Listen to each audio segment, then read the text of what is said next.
Hello दोस्तों, मेरे channel सुख समृद्धि उपाय में आप सभी लोगों का हार्दिक स्वागत है। जैसा कि यहाँ जगन्नाथपुरी के दर्शन हो ही रहे हैं आपको, आज मैं उन्हीं के बारे में आपको बताऊंगी। बोलो जगन्नाथ भगवान की जय। तो वीडियो की तरफ बढ़ते हैं।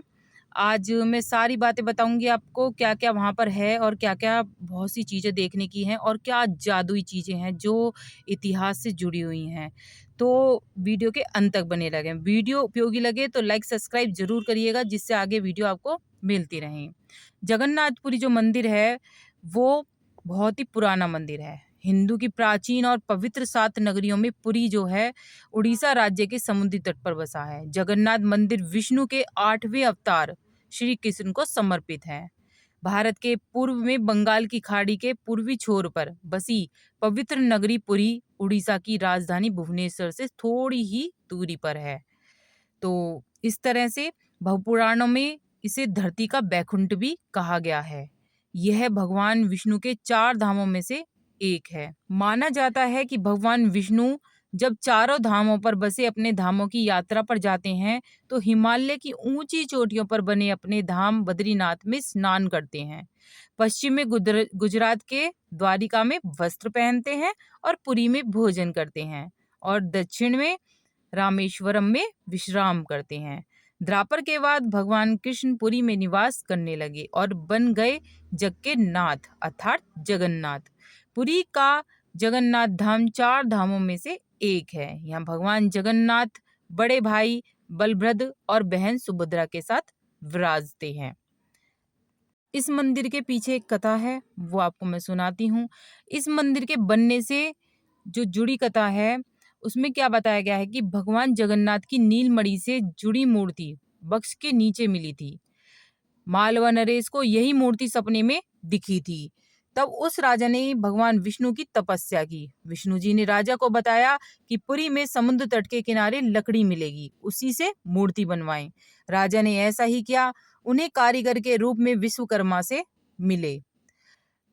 शिवकर विश्वकर्मा जी ने शर्त रखी थी कि वह 1 महीने में मूर्ति बनाएंगे, लेकिन कोई उस कमरे में प्रवेश नहीं करेगा और दरवाजा बंद रहेगा। राजा मान गए और इस तरह मूर्ति का निर्माण शुरू हो गया। ऐसा कहा जाता है कि रोज राजा आते थे और कमरे में मूर्ति बनाने की आवाज सुनते थे, लेकिन महीने के आखिरी कुछ दिनों में उन्होंने कमरे से मूर्ति बनने की आवाज नहीं सुनी, तो कमरे का दरवाजा उन्होंने खोल दिया। तब एक वृद्ध कारीगर बाहर आया और उसने कहा कि मूर्तियां अभी पूरी नहीं बनी हैं, बल्कि अधूरी हैं। यह सब भाग्यवंश हुआ। अब ऐसा ही यह मूर्तियां स्थापित होंगी और पूजी जाएंगी। उसके बाद कृष्ण, सुभद्रा और बलभद्र की मूर्तियां स्थापित की गईं। इसके बारे में बहुत सी जुड़ी हुई चीजें हैं जो आपको पता होनी चाहिए। बहुत ही आश्चर्यचकित बातें हैं जो आपको आश्चर्य में डाल देंगी। तो उसके बारे में बात कर लेते हैं। हनुमान जी करते हैं जगन्नाथ की समुद्र से रक्षा। माना जाता है कि 3 बार समुद्र ने जगन्नाथ जी के मंदिर को तोड़ दिया था। कहते हैं कि महाप्रभु जगन्नाथ ने वीर मारुति को यहाँ समुद्र को नियंत्रित करने के लिए नियुक्त कर रखा है, परंतु जब जब हनुमान जी जगन्नाथ, बलभद्र और सुभद्रा के दर्शनों का लोभ सवरण नहीं कर पाते थे, लेकिन अब वो इसकी देखरेख करते हैं। विश्व की सबसे बड़ी रथ यात्रा निकलती है। आषाढ़ माह में भगवान रथ पर सवार होकर अपनी मौसी रानी गुड़ीचा के घर जाते हैं। यह रथ यात्रा 5 किलोमीटर में फैले पुरुषोत्तम क्षेत्र में होती है। रानी गुड़ीचा भगवान जगन्नाथ के परम भक्त राजा इंद्रयन की पत्नी थी, इसलिए रानी को भगवान जगन्नाथ की मौसी कहा जाता है। तो अब मौसी के घर भगवान 8 दिन रहते हैं। आषाढ़ शुक्ल दशमी को वापसी की यात्रा होती है और है रूप बदलती हैं मूर्तियां। यहाँ श्री कृष्ण को जगन्नाथ कहते हैं। जगन्नाथ के साथ अब उनके भाई बलभद्र और उनकी बहन सुभद्रा विराजमान है। तीनों ये मूर्तियां काष्ठ की बनी हुई हैं। यहाँ प्रत्येक साल 12 साल में एक बार होता है कि प्रतिमा का नवक्लेवर। मूर्तियां नई जरूर बनाई जाती हैं, लेकिन आकार और रूप वही रहता है। और वहां पर रसोई भी अलग तरीके से बनती है। मंदिर की रसोई प्रसाद पकाने के लिए 7 बर्तन एक दूसरे पर रखे जाते हैं और सब कुछ लकड़ी पर ही पकाया जाता है। इस प्रक्रिया में शीश बर्तन से सामग्री पहले पकती है और फिर नीचे की तरफ एक के बाद एक पकती जाती है, और अर्थात सबसे ऊपर रखे बर्तन का खाना पहले पक जाता है। ये बिल्कुल चमत्कार है।